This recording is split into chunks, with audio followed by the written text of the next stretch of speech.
من همزات الشياطين وأعوذ بك ربي أن يحضرون بسم الله الرحمن الرحيم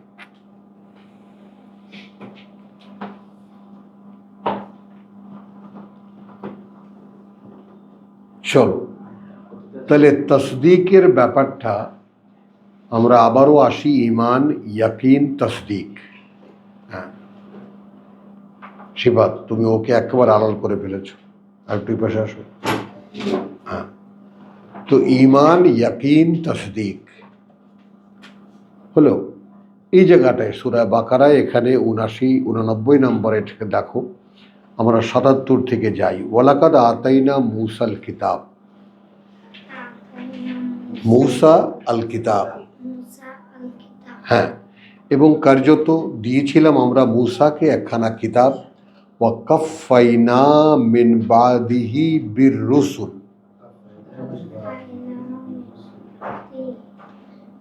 ওয়াকাফাইনা মিন বাদিহি বির রুসুল। এই কফ মানে শেকল, শেকল বন্দি করা, মানে শেকল যেমন এক একটা কড়ার সাথে আর একটা কড়া বন্ধ করা। তো মূসাকে কিতাব দেওয়ার পরে ঈসা পর্যন্ত লাগাতার আমার মনোনীত নবীদেরকে পাঠিয়েছি।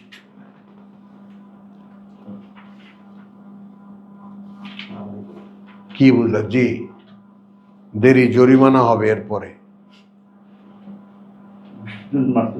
ও বৃষ্টি, আচ্ছা তাইলে ওয়ালাকাদ আতাইনা মূসাল কিতাব ওয়াকাফাইনা মিন বাদিহি বির রুসুল।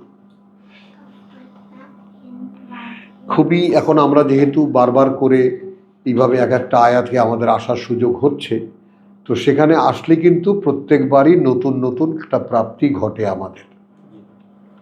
যেমন কন্টিনিউয়াসলি পড়ে যাওয়া সেটা একটা মানে, একটা শব্দকে উদ্দেশ্য করে আয়াতে আসা সেটা আর একটা সম্পূর্ণ ভিন্ন অবয়ব দেখায় আয়াতের। নাসির বুঝছো না বুঝো নাই, ভিন্ন একটা অবয়ব দেখা যায় সম্পূর্ণ। অর্থাৎ ওই আয়াত ইটসেলফ ইজ সামথিং, ও নিজেই একটা আয়াত, নিজেই একটা বিস্ময়কর কথা।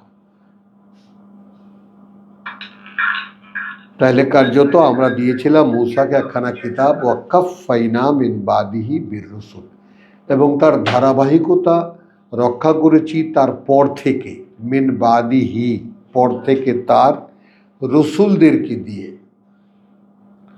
অর্থাৎ তাহলে এখন এখানে ক্লিয়ার হয়ে গেল রাসূল কারা, যারা কিতাব বলে।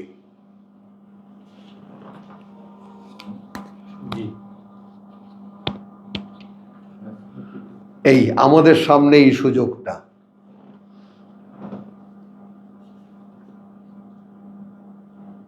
ওই যে কোন এক হুজুর তারা রসুলকে পিয়ন বলে, আল্লাহর পিয়ন বলে মার খেয়েছে পাবলিকের কাছে। আর মার খাওয়ার তো কথা না, মানুষ বোঝে না, মানুষ ইমোশনালি তার গায়ে হাত দিয়েছে। রসুলরা পিয়ন ছাড়া আর কি? হ্যাঁ বলছে যে মিলাদ নাই, দুরূদ নাই কোরআন। হ্যাঁ সে ওই আযাবে ছাপানো পড়ে, হ্যাঁ সে পাইছে যে কোরআন আমি পাইছি যে কি আছে, মিলাদ আছে। ও সে ছাপানো পড়ে বুঝে ফেলেছে, তাহলে বুঝুন। ও আচ্ছা, তাহলে ওয়ালাকাদ আতাইনা মূসাল কিতাব ওয়াকাফাইনা মিন বাদিহি বির রুসুল, তাহলে ধারাবাহিকতা রক্ষা করেছি আমরা তার পর থেকে আমাদের মনোনীত, হ্যাঁ ডাক হরকরাদেরকে দিয়ে, ডাক পিয়নদেরকে দিয়ে। রাসূলকে মূসা, রাসূলকে ঈসা, মাঝখানে যারা মূসার কিতাব নিয়ে যা কিছু মানুষের কাছে কথাবার্তা বলেছে তারা সবাই রসুল। এইটাই আবার এই রসুল আবার নবী অর্থে, নবী আবার রসুল অর্থে।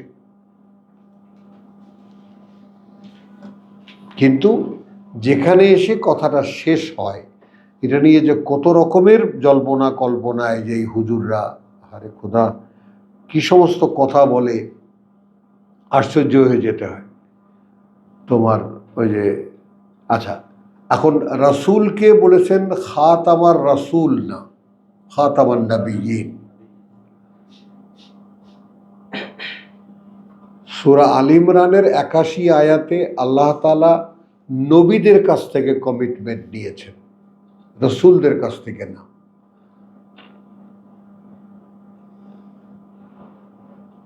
আগেই কথাটা বোঝো। তো নবীরা আল্লাহর সিলেক্টেড মানুষ, আল্লাহর সিলেক্টেড মানুষ, যে এরা আগামী পৃথিবীতে এরা অমুকে অমুকে অমুক অমুক সময়ে যাবে, এরা আমার কথা বলবে। তো সেই সিলেক্টেড মানুষদের যে ধারাবাহিকতা, সেইটা মুহাম্মাদে এসে শেষ হয়েছে, নবুয়ত যেটা।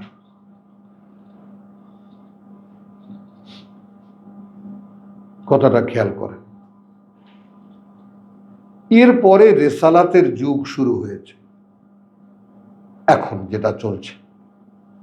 কেন? কারণ নবুয়তি যুগে কিতাব ছিল না। কি বলেছি?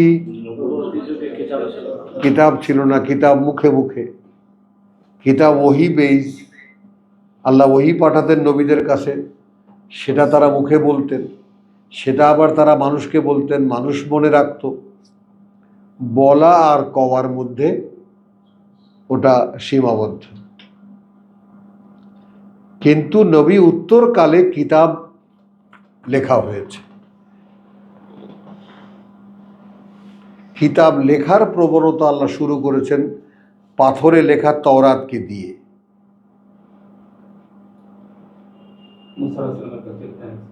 মনে থাকবে কথাটা, যে কি করে কিতাব লিখতে হয় সেই শিক্ষা দিয়েছেন তাওরাতের মাধ্যমে।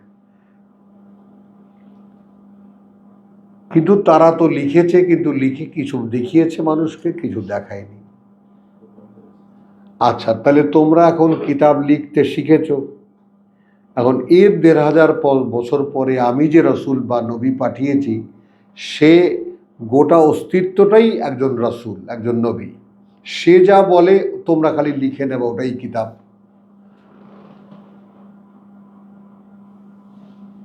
তাহলে আগে পাথরের স্লেটে লিখে কিতাব লেখা শিখিয়েছেন আল্লাহ, তারপরে বলা কথাকে কিতাব আকারে লেখার জন্য সুযোগ দিয়েছেন ঈসাকে দিয়ে।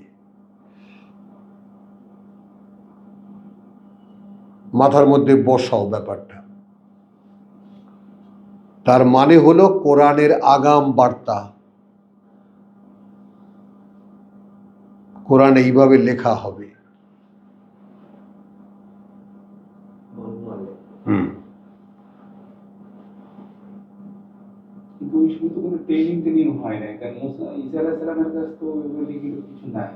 না, আছে, প্রথম প্রথম ছিল ১১৪টা নিউ টেস্টামেন্ট।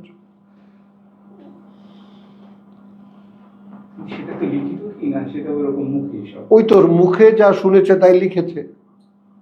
এখন লিখে তো কনসেস করা হয়নি, কনসাইজ করা হয়নি। সকলে বসে যে বলবে যে ভাই কার কি ভুল আছে, কি ত্রুটি আছে, অমুক তমুক, আসো বসি। আমাদেরও কোরআন সম্পর্কে একে আবু বকরকে ক্রেডিট দেওয়া হয়, ওসমানকে ক্রেডিট দেওয়া হয়, এটা দেওয়া হয়, ননসেন্স এগুলো। এই যে সজল রোশনার ওই একটা, ওই দেখলেই তো ওরা দেখাটা আহাম্মকের মতো। সজল রোশন ওর সাথে মোকাবেলা করতে গেছে, কারণ অবয়বটাই তো দেখতে আহাম্মকের মতো লাগে। হ্যাঁ, কিছু মুখস্থ কথা বললো আর কি, ওতে করে সব কাইট হয়ে গেল, চিট কাইট হয়ে দেখলাম। আমি তো আর দেখিনি কোনোদিন, আমি এই দেখলাম। হ্যাঁ, বুঝছো, যাই হোক। তো এখন এই যে ব্যাপারটা, যে যারা ইন্নাল ইনসান, ওই হলো ইন্নাল ইনসান লাফি খুসরিন, যে নেবে না সে নেবে না কিতাব, কিছুতেই তার মধ্যে কিতাব ঢুকবে না। তাকে তুমি ৯, ৬ যা কিছু বলো সেগুলো তার ভালো লাগবে। আচ্ছা, এনিওয়ে, ওটা প্রসঙ্গ নয়। তো আমরা এসেছিলাম তাওরাত পাথরে লিখে আল্লাহ দেখিয়েছেন কি করে লিখতে হয়। সেইভাবে মূসাকে আল্লাহ তাআলা একটা মানব অস্তিত্ব বানিয়ে তার মুখ দিয়ে যা কিছু বলিয়েছেন, তার অনুসারীদেরকে বলেছিলেন এটা লিখে নাও, এটাই কিতাব। তো প্রথম প্রথম তারা তা করেছিল, কিন্তু সে দায়িত্ব তারা রাখেনি। এরপরে আপনাকে একটা কথা বলি,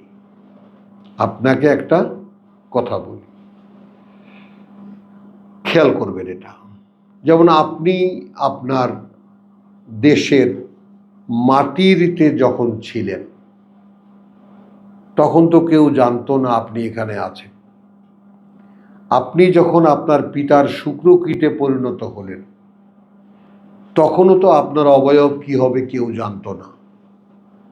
মাতৃগর্ভে গেলেন, ডিম্বকে আঁকড়ে ধরে আপনি একটা শিশু আকার পেলেন। এই যে আপনার আকার হলো, কে দিল আপনাকে? খেয়াল করবেন। তাহলে সেই মাটির নির্যাস থেকে নিয়ে শুক্রকীট, মায়ের ডিম্ব, গর্ভে 10 মাস 10 দিন থেকে থেকে আপনি শিশু হয়ে যখন ভূমিষ্ঠ হলেন, আপনি একটা মানুষ।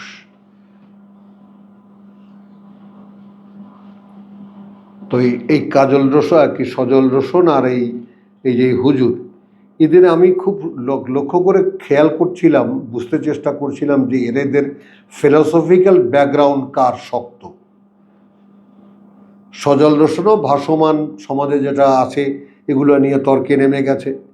হ্যাঁ, আইটেমটা খারাপ এমন কথা বলছি না, সুন্দর, অনেক অনেক শ্রম করে, অনেক পড়ে, ঠিক আছে, কিন্তু ফিলসফি নাই, যে কারণে ঘুরে ফিরে ওই পুরনো টার্মগুলো তার মুখে আসে। ধর্মীয় টার্মগুলো সব সে ফলো করে। আবার মাদ্রাসায়, আমি জানতাম না সে মাদ্রাসায় পড়া ছেলে। হ্যাঁ, টুমচর মাদ্রাসার ছেলে।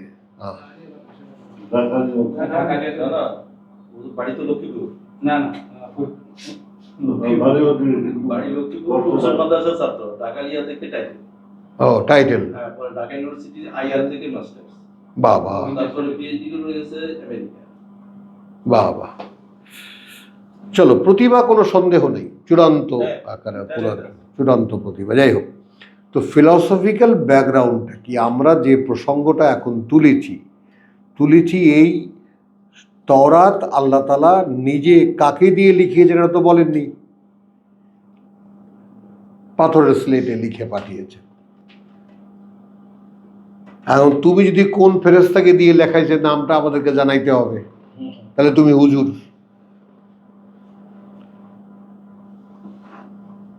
এই টেকনিক্যাল কথাগুলো বোঝো, কারণ সজল রোশন একটা যুগের সূচনা করে গেছে, তোমাদেরকে এরকম তর্ক করতে হবে কথায় কথায়।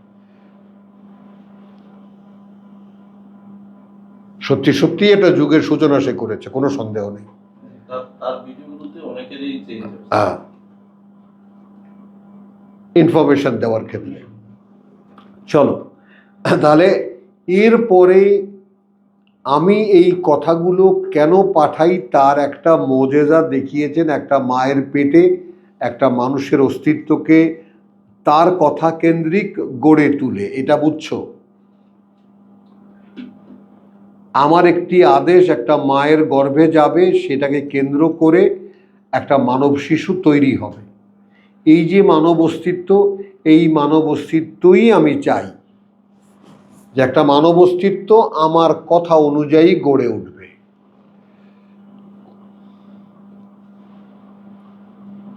নাসির বুঝছো?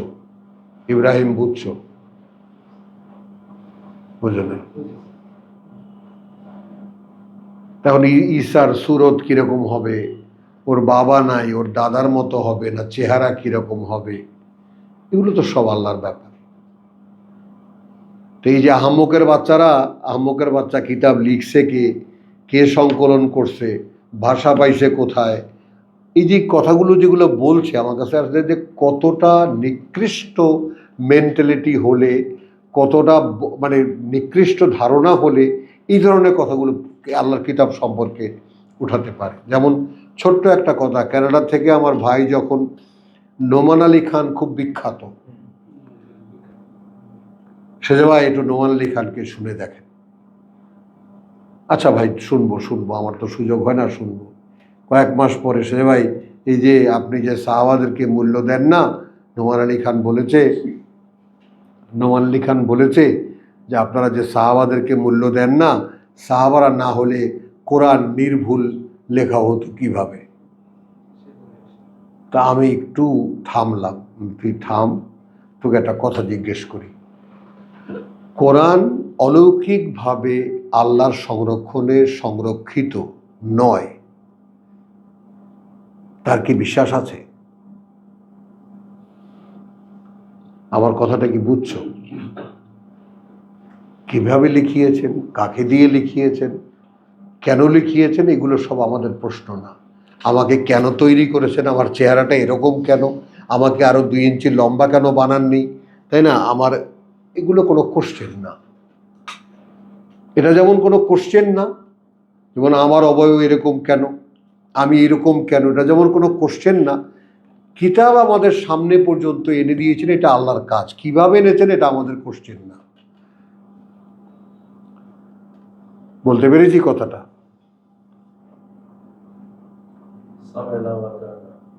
আমাদের যে অবয়ব,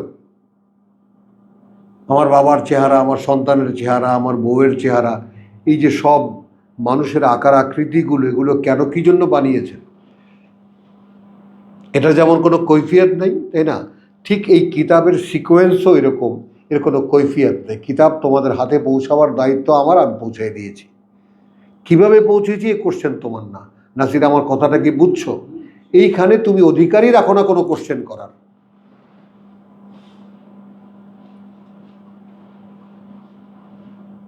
সেখানে ওই আহম্মকের বাচ্চারা 7টা আঞ্চলিক ভাষায় কোরআন ইয়া হয়েছে, তার কেরাত আছে, অমুক আছে, তমুক আছে, কোন ভাষা, ভাষা এইটা কি, ভাষার গ্রামার কি। আশ্চর্য! মানে আল্লাহকে এত আল্লেমুনা দীনাকুম, হ্যাঁ, আল্লাহকে শেখাও। এই পৃথিবীর 99.9% কোশ্চেনের কোনো উত্তর নাই মানুষের কাছে। শুধু মানুষ কেন বলতে পারে। বলো, পুরো কিসের বিজ্ঞান? ও কি জানে? কিসের বিজ্ঞান?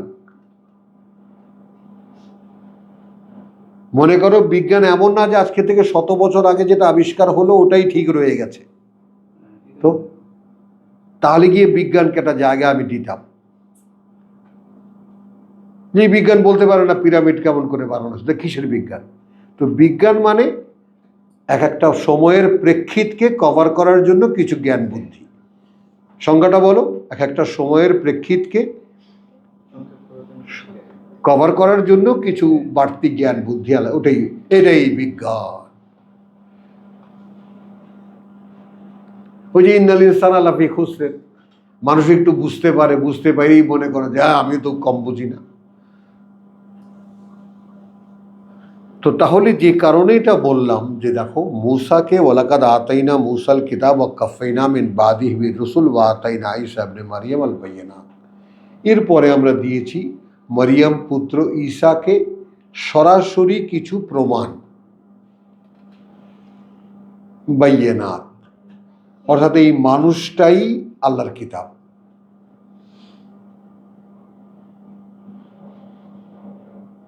কি বলো? অলৌকিক প্রমাণ না। অলৌকিক প্রমাণ কি? অর্থাৎ এই মানুষটাই আল্লাহর কিতাব। ওয়াইয়াদনাহু বিরূহিল কুদুস, এবং তাকে সার্বক্ষণিক সহায়তা দিয়েছি আমরা পবিত্র আত্মা দিয়ে, বা পবিত্র এক অস্তিত্ব দিয়ে। আত্মা আমরা বলি না, আমরা বলবো পবিত্র অস্তিত্ব দিয়ে। হ্যাঁ, 89 ভাইজান, 89, 88 অফ 2।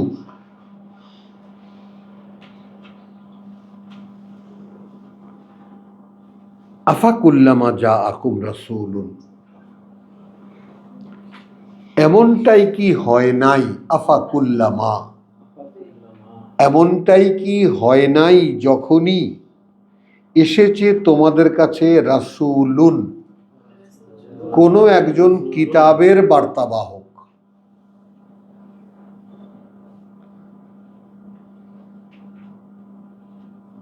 কোনো একজন কিতাব বলা লোক। নাসির, হুজুরদেরকে উদ্দেশ্য করে বলা হচ্ছে, যারা মুসাকেও মানে নেই, ঈসাকেও মানে নেই। তাদেরকে বলছেন যে এমনটাই কি হয় নাই যখনই এসেছে তোমাদের কাছে আল্লাহর কিতাব বলা কোনো লোক বিমা লা তাহওয়া আনফুসুকুম, তা নিয়ে যা তোমাদের মনকে ভরাতে পারেনি, তোমাদের ভালো লাগেনি। ইস্তাকবারতুম, তোমরা নিজেরা তার চাইতে বড়ত্ব দেখিয়েছ। ফারিকান কাযযাবতুম, তারপর সেই কিতাব বলা লোকদের একদলকে তোমরা মিথ্যুক বানিয়ে দেশ থেকে তাড়িয়ে দিয়েছ। ওয়া ফারিকান তাকতুলুন, এবং একদলকে হত্যা করেছ। কি বোঝো?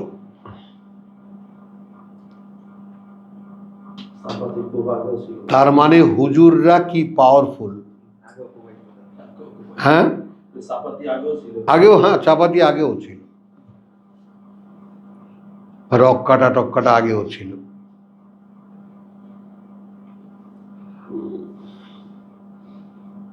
বুঝে নাও ব্যাপারটা। আল্লাহর কথা বলতে গেলে তাদেরকে মিথ্যাবাদী বানায়া সমাজে, কথা বুঝছো, ওই মাথা মোড়াইয়া ঘোল ঢেলে দেশ থেকে বের করে দিছে, আবার কাউকে পিটাইয়া মারছে, হত্যাও করছে। স্বয়ং আল্লাহ বলছেন। তাহলে আমরা এখান থেকে যে ব্যাপারটাকে দেখব এই যে এই কথাটা রাসূলুন, অর্থাৎ আল্লাহর কথা মানুষের কাছে বলার কত বড় রিস্ক, যে এই হুজুররা আমাদেরকে মিথ্যুক বলবে এবং আমাদেরকে হত্যা করতে চলে আসবে দল বেঁধে। কতবার এখানে মিটিং হয়েছে ওই বড় মসজিদে, চলেন আমার সাথে, আমরা এই বাড়িটা গিয়া একদম ধ্বংস করে দিয়ে আসি। আমার কতবার মনে হয়েছে যে এবারে এখানে আসার পরে আসার আগে থেকে ভাই কেমনে আছে কি জানি, হ্যাঁ, মানে এই প্রশ্ন আসছে। তো ওই হুজুরকে সবাই বলেছে ভাই ওই জায়গাটা খারাপ জায়গা, ওখানে যায়েন না, মানুষটা ভালো মানুষ না, উল্টা মার খেয়ে আইবে।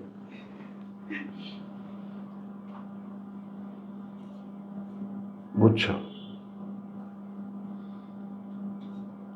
স্থানীয় পোলা বানাচ্ছে হুজুর, খবরদার ওদিকে বুঝে ফিরে তাকান, যদ্দূর আসেন এই পর্যন্তই থাকেন, ওদিকে তাকায়েন না।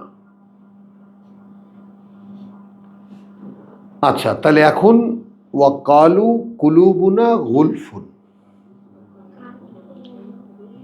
আচ্ছা, বাড়তি কি বলে? আমরা যে আজকে আমাদের টপিক শুরু হয়েছে ইন্নাল ইনসানা লাফি খুসরিন, দেখো কিভাবে মেলে। তারা বলে যে আমাদের অন্তর একেবারে চাদর দিয়ে মোড়া, ঢাকা, গেলাফে ঢাকা। কাবা শরীফ যেমন গেলাফ দিয়ে ঢাকে না, এই যে আমাদের অন্তর এরকম গেলাফ দিয়ে ঢাকা, এখানে কিছু ঢোকে না। গুলফ, গেলাফে আবৃত। তারা বলে কুলুবুনা গুলফুন বল, আল্লাহ বলছেন লা নাহমুল্লাহু বিকুফরিহিম, বরং অভিশপ্ত করেছেন আল্লাহ ওদের ওই অকৃতজ্ঞতার কারণে, অস্বীকৃতির কারণে।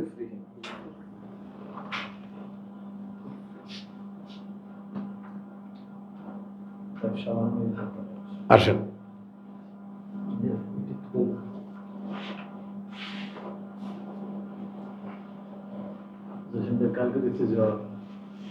বলো।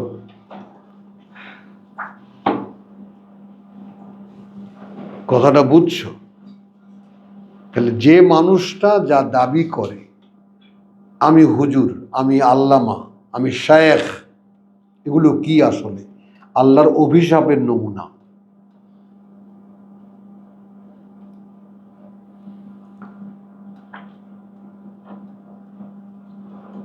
বলেন কথাটা আল্লাহর অভিশাপের নমুনা। আল্লাহ কোনো মানুষকে অভিশপ্ত করলেই সে নিজে নাম ধারণ করে।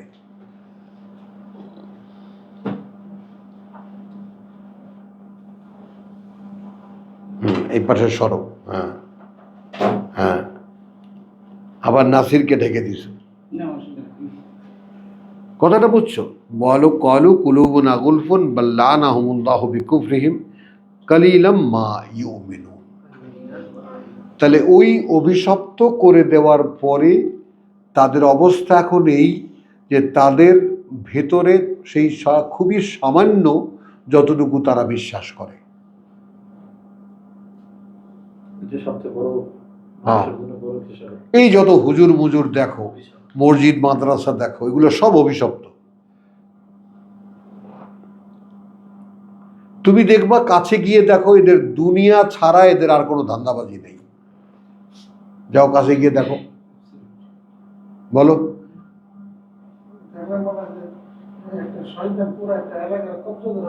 হ্যাঁ, সব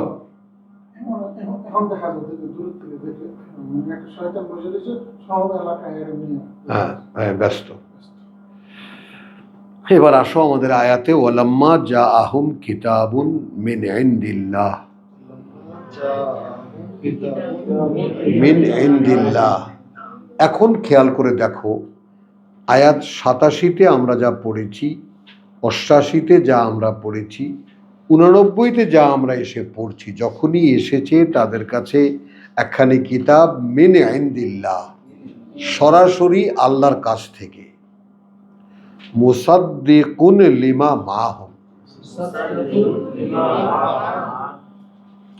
সত্যায়িত করতে তাকে যা তাদের সামনে আছে, তাদের কাছে আছে, তাদের সাথে আছে। কি বুঝলেন? সত্যায়িত করতে যা তাদের সাথে আছে, মাহুম, অর্থাৎ তওরাত আলাদের সাথে তওরাত আছে, ইনজিল আলাদের সাথে ইনজিল আছে।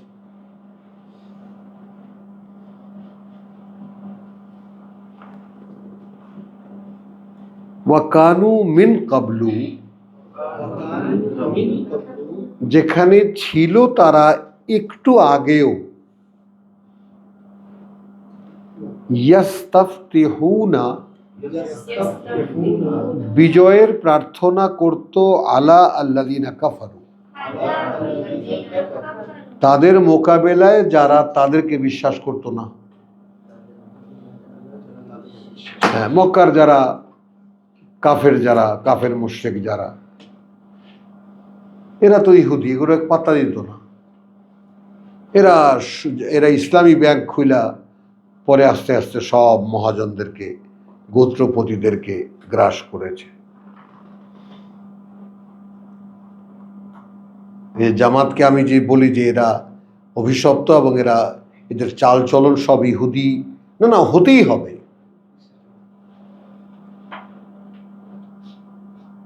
হতেই হবে। এদের কত কাছে ডেকে বুঝিয়ে বলেছি যে তোমরা ইচ্ছা করলেও এই ফরম্যাটের বাইরে যেতে পারবা না। ইহুদিরা যা করেছে তোমরা তাই করবা। দেখো, যে কোনো ভাবে এদের কাছে দুনিয়াটা প্রধান, পরকাল এদের সাবজেক্ট না। দেখো, এদের ব্যাংক লাগবে, ইন্স্যুরেন্স কোম্পানি লাগবে, হাসপাতাল লাগবে, মন্ত্রিত্ব লাগবে, কথা বুঝছো, ডাক্তার লাগবে, ইঞ্জিনিয়ার লাগবে, উকিল লাগবে, ব্যারিস্টার লাগবে। হ্যাঁ, মানে পুরো কোর্ট দখল করার চিন্তা আসছিল তারা। তো তাহলে এবার কি দাঁড়ালো? ওয়ালাম্মা জাআহুম কিতাবুন, অতঃপর যখন, অর্থাৎ কোরআনের কথা বলা হচ্ছে, এলো, হ্যাঁ, মিন ইনদিল্লাহ, কাজ থেকে আল্লাহর, মুসাদ্দিকুন লিমা মাহুম, সত্যায়ন করত তা যা সাথে তাদের, ওয়াকানু মিন কাবলু, যেখানে তারা ছিল জাস্ট বিফোর দ্যাট, কিছু আগেও, ইয়াস্তাফতিহুন, সাহায্য প্রার্থনা করত তারা, আলা আল্লাযিনা কাফারু, মোকাবেলায় তাদের যারা তাদের বিরোধিতা করত, স্থানীয় আরবরা, মুশরিক আরবরা। বলতো আমাদের শেষ নবী আসতেছে, তখন কিন্তু আর আমাদের সাথে পারবা না। তাফসীরে সুন্দর সুন্দর গল্প আছে, সুন্দর সুন্দর মন্তব্য আছে।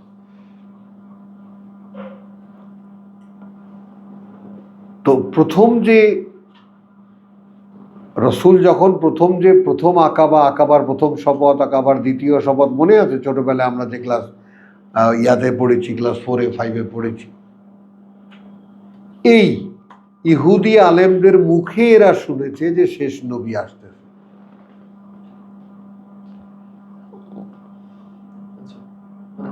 আরবের লোকেরা ইহুদি আলেমদের মুখে শুনেছে যে শেষ মুক্তিদূত আসতেছে। তখন মুশরিকরা গেছে ওদের হজ করতে মক্কায়, তো গিয়ে যখন দেখে মোহাম্মদ ডাকতেছে, এ ভাই আমি আল্লাহ রসুল, আমার কথা শোনো। তখন ওই দুই দোস্তে একজন ধাক্কা দেয়, এ তো সেই মানুষ মনে হয়।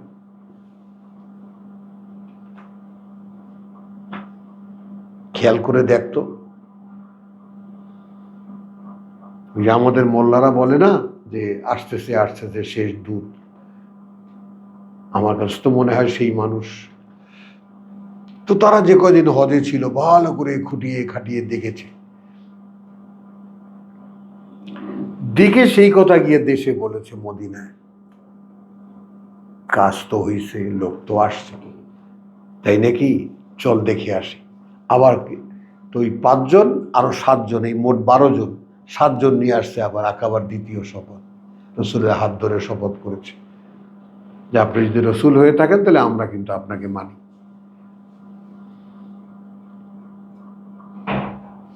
অরিজিনালি ইহুদি, কারা? এরা সাধারণ আরবের মুশরিক। কিন্তু তার জ্ঞানী ছিল, তারা জানতো। না না না না, জ্ঞানী ছিল ইহুদিরা, জ্ঞানী ছিল খ্রিস্টানরা। ওদের কাছে জানছে। ওরা বলতো আসতেছে, আমাকে লোকে মারামারি করিস বেটা, দেখিস আমাদের শেষ মুক্তিদূত আসতেছে, তখন আর আমাদের সঙ্গে কোনো রকমের কোনো শক্তি দিতে পারবি না। এইটা ওই আরবদেরকে ভয় দেখাতো।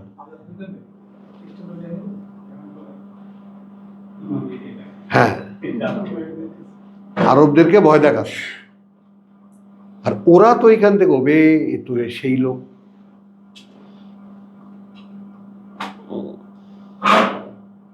আচ্ছা, তারা চিন্তা করেও নেই। হ্যাঁ, এরা তো চিন্তা পাইলেও নেই না, দেখো। হ্যাঁ, খালি গোলামি তো করে।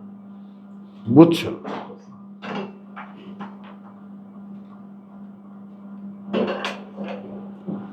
হয়ে যাবে, হয়ে যাবে।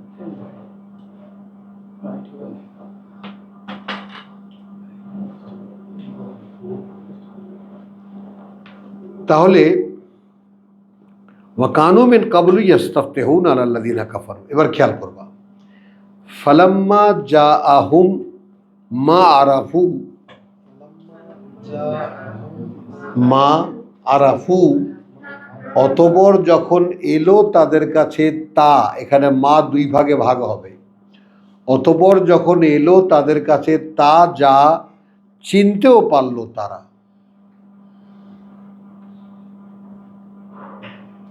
কে বুঝলা কে বুঝলা না? ফালাম্মা জাআহুম, অতঃপর যখন এলো তাদের কাছে, মা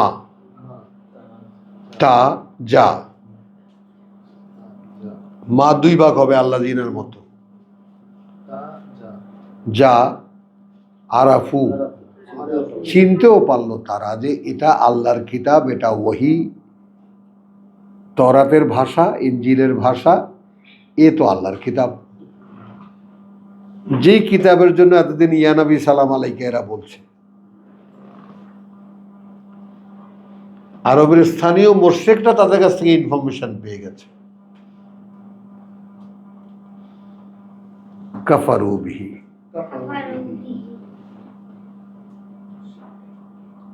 প্রত্যাখ্যান করলো তা, যখন চিনতে পারলো।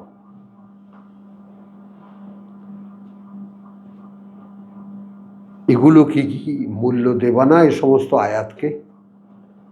এ সমস্ত আয়াতের চশমা চোখে পড়ে তাকাবা না ধর্মীয় গোষ্ঠীর দিকে? তাহলে কোরআন পড়ো কেন?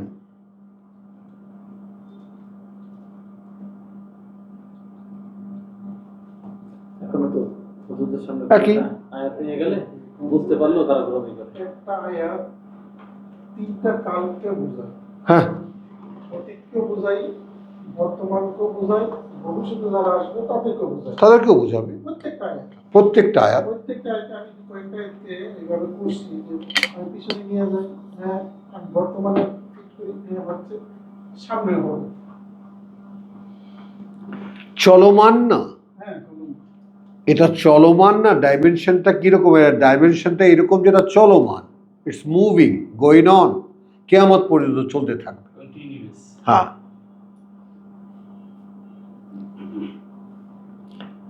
ফা লানাতুল্লাহ আলাল কাফিরিন। এই কারণে অভিশাপ আল্লাহর এই অকৃতজ্ঞদের উপরে। একটা মন্তব্য আমাদের দরকার নেই, তারপরেও বিইসা মা ইশতারাউ বিহি আনফুসাহুম, নিকৃষ্টতা যা কিনল তারা, যেটাকে তাদের নিজেদের বিনিময়ে, আনফুসাহুম তাদের নিজেদেরকে দিয়ে তারা যেটা কিনল সেটা খুব নিকৃষ্ট। বিইসা, আবার সেই মা, তা যা, ইশতারাউ কিনল তারা, বিহি যেটাকে, আনফুসাহুম যার বিনিময়ে নিজেদেরকে দিয়ে, দিয়ে নিজেদেরকে। তার মানে কি? বিশ্বাস দিয়ে নিজেকে কিনেছো তুমি। তুমি ইহকালের জীবনটা দিয়ে পরকাল কিনেছো। তোমার তো কেনা বেচা, তোমার এই পৃথিবীর জীবনটা হলো কেনা বেচা। প্রভু তোমার কাছে পৃথিবীর জীবন আমি চাই না, আমি পরকাল চাই। এটা লেনদেন আল্লাহর সাথে, বেচা কেনা আল্লাহর সাথে। তাহলে কিতাব চাইলো, সাহায্য চাইলো আল্লাহর কাছে, সাহায্য এলো, যখন কিতাব এলো তখন নিল না। তো তার বিনিময়ে স্থানীয় তাদের যে আগের যে হুজুরামি ব্যবসা ছিল সেটাই তো তারা কিনলো। আল্লাহ বলছেন বড় জঘন্য সেই জিনিস যারা নিজেদেরকে বিনিময় দিয়ে তারা যেটা কিনল। আন ইয়াকফুরু বিমা আনজালাল্লাহ, এই যে তারা প্রত্যাখ্যান করলো যা আল্লাহ অবতীর্ণ করেছিলেন, বাগিয়ান, শুধু এই জেদের বসে। খেয়াল করবা, শুধু এই জেদের বসে। কথা বুঝছো? আন ইউনাজ্জিলা আল্লাহ মিন ফাদলিহি আলা মান ইয়াশাউ মিন ইবাদিহি, আলা মান ইয়াশাউ, যেটা কি যে আল্লাহ অবতীর্ণ করেছেন তার অনুগ্রহ থেকে, আলাদ উপরে তার, যার উপরে তিনি চেয়েছেন তার বান্দাদের মধ্যে থেকে। তার মানে তারা নিশ্চিত ছিল যে বনি ইসরায়েলের মধ্যেই আসবে নবুয়ত, কিতাব আসলে বনি ইসরায়েলে আসবে। বোঝো নাই? ঈসা আলাইহিস সালাম তো বলছিল যে আমার পরে, তার মানে তার বংশেই হ্যাঁ, আসবে। এই কারণে তো জিবরাইলের সাথে তাদের শত্রুতা। কিতাব তো আল্লাহ আমাদের গোষ্ঠীর লোকের কাছেই পাঠাইছিলেন, ওই বেটা গিয়ে আবুল কাসেমরে দিয়ে আসছে। ওই বেটা গিয়ে মোহাম্মদকে দিয়ে আসছে। হ্যাঁ, মান কানা আদুওয়ান লিজিবরিল ইন্নাহু নাযালাহু আলা কলবিকা মিন ফাদলিহি আলা মান ইয়াশাউ মিন ইবাদিহি ফাবাউ বিগাদাবিন আলা গাদাব। এই কারণে তারা কি করেছে? টেনে নামিয়েছে তারা গজবের উপরে গজব। ওয়ালিল কাফিরিনা আযাবুন মুহিন, আর আছে এই অকৃতজ্ঞদের জন্য নিকৃষ্ট শাস্তি।